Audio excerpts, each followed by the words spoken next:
In this episode of Crazy Social Justice Laws, we look to the US and Europe for some wacky social justice legislation that's come down the pipe. The first on the list, Bill SB 219, passed in California. Unlike some of the flashier bills with fanciful names like the Affordable Health Care Act, this bill lacks any interesting name. Yeah, I'll just be calling it Bill SB 219. This is the latest in a string of social justice-minded laws and motions that have passed recently. It prohibits caregivers at long-term care facilities from discriminating against people for being gay, lesbian, transsexual, HIV positive, etc. In all, many of the broader strokes of Bill SB 219 are pretty decent and encouraging. I approve of the idea of treating people equally and not discriminating against people for their sex, race, or sexuality. However, I take issue with one of the major parts of the legislation. Under the legislation, they recognize gender identity. While this part could have been made to reflect transsexual peoples without giving in to the non-binary crowd, they went full-on social justice warrior on this one and included this definition for gender identity. Gender identity means a person's identity based on the individual's stated gender identity without regard to whether the self-identified gender accords with the individual's physical appearance, surgical history, genitalia, legal sex, sex assigned at birth, or name and sex, as it appears in medical records, and without regard to any contrary statement by any other person, including a family member, conservator, or legal representative. An individual who lacks the present ability to communicate his or her gender identity shall retain the gender identity most recently expressed by that individual. While I am fine with people identifying as non-binary or gender fluid or any number of other of the many forms of wacky identity politics nonsense, my issue is this part later on. Under Section 1439.51, subsection A, paragraph 5, it makes it illegal for these caregivers to willfully and repeatedly fail to use a resident's preferred name or pronouns after being clearly informed of the preferred name or pronouns. Now, this in and of itself is not a bad thing, as calling, say, a trans woman a man all the time would be very distressing to that trans woman. My issue with this is not that people can be fined or sent to jail for pronoun usage, but the broad way they define it. You see, if you look again at the definition of gender identity allows you to define your gender beyond things like physical appearance, genitalia, or various forms of sex, legal sex, birth sex, or just current sex. They clearly separate sex and gender and make gender something beyond any physical characteristics people can identify. Worse, it demands that people dealing with patients who can suffer from illnesses like dementia cater to delusions wherein gender and sex are somehow not the same or face jail time. Old Mr. Huckabee in room 3A starts telling you he's a teenage girl and you have to humor his dementia. Correcting him on it can lead to jail time. Plus, they can state their gender as whatever they like at any time without needing to make anyone aware of it, so caregivers can even accidentally breach this law in the cases of people who claim to be gender fluid. Catch Fran from 6C on a mail day one too many times and off to jail with you. I can fully understand wanting to impose a jail sentence for abusing the elderly. Heck, as this article states, the punishment for abusing an elderly person while working at a long-term care facility is now harsher than knowingly infecting someone with HIV. This law could have been a decent one if they hadn't been drinking the social justice Kool-Aid and just put in a reasonable definition for gender identity. But instead, you can now go to jail longer for calling someone he instead of Zer than you can for knowingly infecting and debilitating a person with HIV. Thankfully, this law shouldn't come up much, as most people who have reached that age should have reached enough maturity to see through the nonsense the non-binary crowd pushes, and they're not really transitioning at that age, and they should have fully transitioned by now. But I still hope Californians will protest this crap. Next up, Britain's Communication Act of 2003. This one's a little old, but it's starting to have some very negative effects on the British people. You see, under the Communications Act, Section 127, you find the following. The wording of this is very vague. For example, subsection 1 says you can be guilty of an offense if you send someone something that's grossly offensive or of an indecent, obscene, or menacing character. You are also guilty if you cause such a message to be sent. So liking, sharing, or retweeting something that's deemed offensive is grounds to be arrested, simply because you cause the message to show up on someone's screen. Subsection 2 makes it even more vague because it defines any message that causes annoyance, inconvenience, or needless anxiety, either because they know this information to be false or persistently makes use of a public communications network. So either it may be spam or something not entirely true. And again, if you share, like, or retweet something someone finds annoying, you can also be arrested because you caused the message to be sent.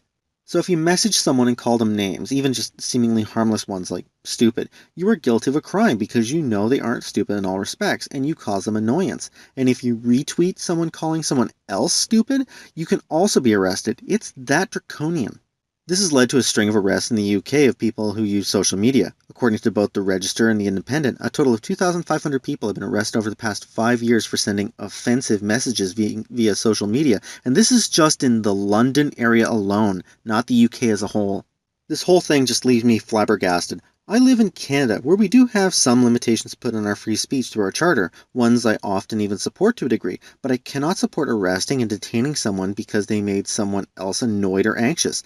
There shouldn't be laws to protect your precious fifis. Anyone who supports free speech should be outraged. Hell, anyone who uses social media should be outraged by this law. It makes it extremely easy to arrest someone simply for having views you dislike. It's despicable and deplorable.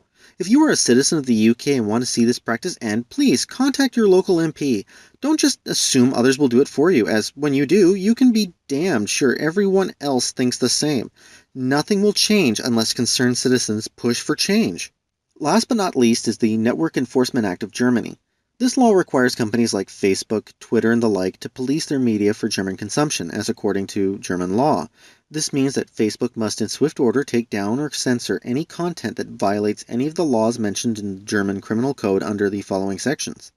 Now this seems semi-decent. Yes, it's imposing on a possibly foreign company on the internet for a restriction of needing to file reports and deal with complaints in a timely fashion. This is sort of ridiculous, but within some realm of reason. But the key to this issue is the criminal code cited.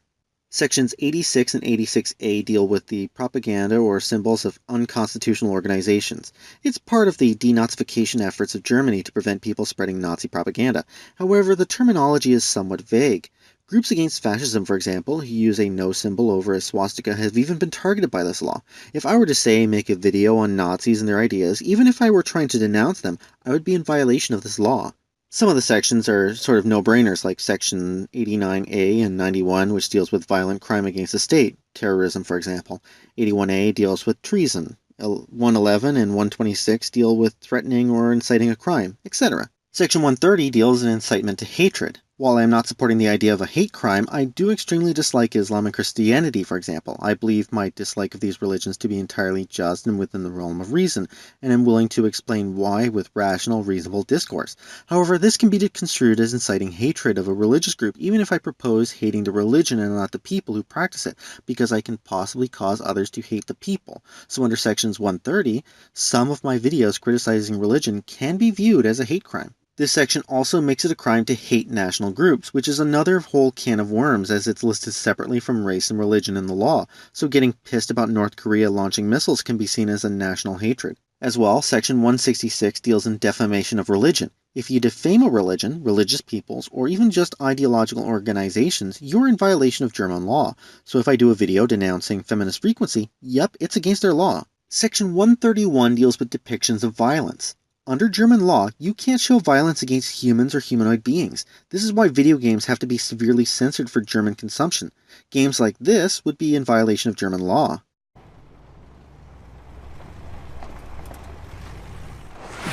Easy! Please! Holy shit! Help!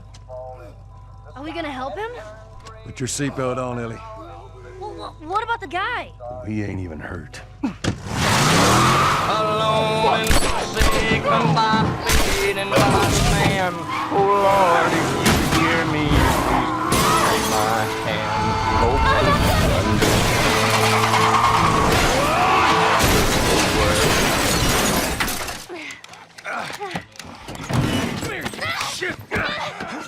Follow me, you chicken shit!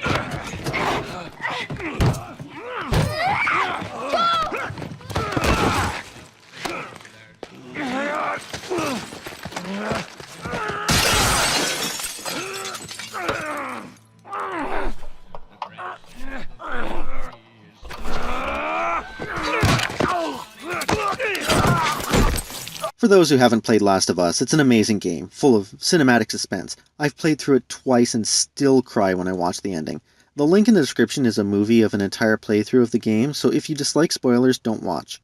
Go play the game. The very fact it depicts blood is enough, so Let's Plays of certain games can be seen as violating their criminal code and thus require sites like YouTube to censor it from German eyes. Section 185 deals with insults. Yup, it's a crime to insult someone. So not only does their criminal code have laws to protect individuals and religious fifis, they now require Facebook, YouTube, and Twitter to either censor and remove content they find disagreeable or else face heavy fines. So channels like mine you can expect to be entirely blacklisted in Germany, even just for this video explaining the law itself, as I included examples that would breach the law. Holy hell, it's like Big Brother Big Red. I'd recommend the German people oppose these laws and contact the representative, but I am doubtful this video will remain uncensored very long. Anyways, that's it for me this episode. Please remember to follow me on Facebook and Twitter to get updates when I post videos. If you like this video, feel free to like, comment, and subscribe. And as always, I will see you next time.